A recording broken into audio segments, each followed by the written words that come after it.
বস্তুগত সম্পদের চেয়ে অভিজ্ঞতা বেশি মূল্যবান। এই অভ্যাসগুলো ধীরে ধীরে শিশুর জীবনে কৃতজ্ঞতার অনুভূতি তৈরি করবে এবং তারা তাদের প্রাপ্ত জিনিসগুলোর গুরুত্ব বুঝতে শিখবে। ধন্যবাদ। আপনার শিশু আগামী দিনের ভবিষ্যৎ।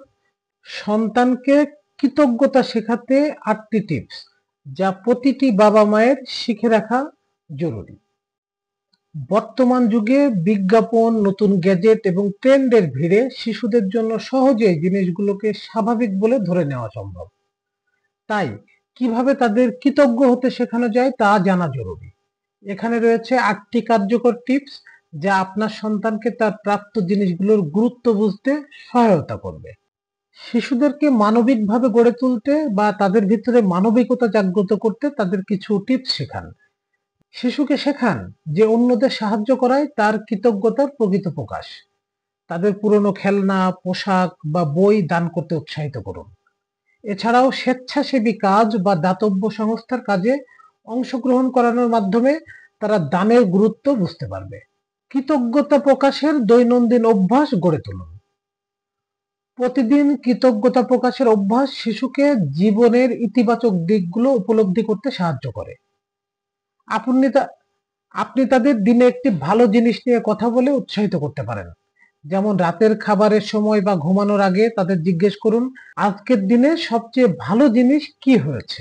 মাত্র সৌজন্য নয়, আন্তরিক কৃতজ্ঞতা শেখান। ধন্যবাদ বলা শিষ্টাচারের অংশ হলেও এটা শুধুমাত্র মুখের কথা না হয়ে প্রকৃত কৃতজ্ঞতা প্রকাশ করা উচিত। শুধু সৌজন্য নয়, আন্তরিক কৃতজ্ঞতা শেখান। যখন তারা কৃতজ্ঞতা প্রকাশ করে তখন তাদের জিজ্ঞেস করুন, এই উপহারটি তোমার কেন ভালো লেগেছে। তারা চিন্তা করতে শিখবে এবং সত্যিকারের কৃতজ্ঞতা অনুভব করবে। পৃথিবীতে সবকিছু পাওয়া সম্ভব নয়, এটি বোঝান। শিশুরা নতুন জিনিস চাইবে, আর চাওয়াটা এটা স্বাভাবিক। তবে সবসময় তাদের ইচ্ছা পূরণ করলে তারা অধিকার বোধ এটা ভিতরে জাগ্রত করতে পারে। তাদের শেখান যে সব কিছু চাইলেই পাওয়া যায় না এবং এটিই স্বাভাবিক। প্রচেষ্টার মূল্য বোঝান। যখন শিশু নিজের পরিশ্রমের মাধ্যমে কোনো কিছু অর্জন করবে তখন সেটির প্রতি তাদের কৃতজ্ঞতা বাড়ে। তাই তাদের ছোটখাটো পুরস্কার অর্জনের জন্য কাজ করতে দিন।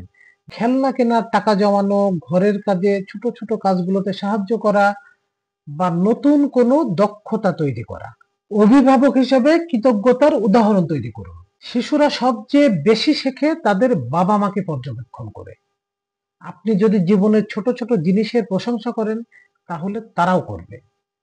অন্যদের আন্তরিকভাবে ধন্যবাদ জানান, প্রকৃতির সৌন্দর্য উপভোগ করুন এবং প্রতিদিনের ইতিবাচক দিকগুলো নিয়ে আলোচনা করুন। আমরা প্রায় একটি জিনিস ভুল করি, সেটা হচ্ছে অতিরিক্ত কিছু সন্তানকে দেওয়া। যেমন সন্তান আমার কাছে একটি চিপস চেয়েছে, আমি ৫-৭টা চিপস কিনে দিলাম। সন্তান আমার কাছে ছোট্ট একটা বিস্কিটের আবদার করছে, আমি ১ ব্যাগ বিস্কিট নিয়ে আসলাম। সন্তান আমার কাছে ফল খেতে চেয়েছে, আমি ১ ঝুড়ি ফল নিয়ে আসলাম। এইসব অতিরিক্ত কিছু দেওয়া এড়িয়ে চলুন। সন্তানকে সেরা জীবন দিতে চাওয়াটা স্বাভাবিক। পিতামাতা হিসেবে এটিই তাদের সবচাইতে প্রচেষ্টা থাকে যে সন্তানের ভবিষ্যৎ সুন্দর গড়ে দেব। তবে সবকিছু তাদের চাওয়া মতো দিলেই তারা অধিকার তৈরি করতে পারে।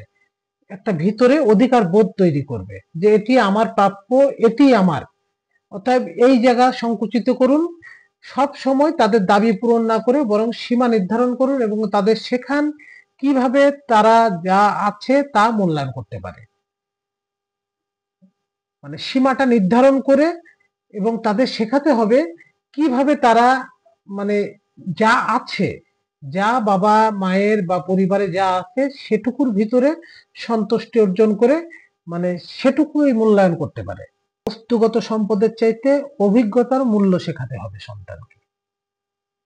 সম্পদ, ৫টা বাড়ি, ১০টা গাড়ি, ১০০ বিঘা জমি, এসবগুলো যেমন আপনার ভবিষ্যৎ প্রজন্ম হিসেবে আপনার সন্তান পাবে এবং এটির উপরে লক্ষ্য নির্ধারণ না করে আপনার সন্তানকে অভিজ্ঞতা সঞ্চার করতে হবে।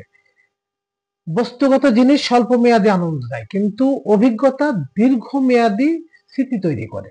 তাই নতুন খেলনা কেনার পরিবর্তে পারিবারিক ভ্রমণ, পিকনিক, হাইকিং বা গেম নাইটের মতো অভিজ্ঞতা বেশি গুরুত্ব দেন। এতে তারা অনুভব করবে যে সব শিশুকেই সুন্দরভাবে গড়ে তোলা পিতামাতা হিসাবে আমাদের দায়িত্ব। টিপসগুলো ভালো লাগলে শেয়ার করে অন্যকে জানানোর সুযোগ করে দেবেন। ধন্যবাদ। হ্যালো বাংলাদেশের সাথেই থাকুন।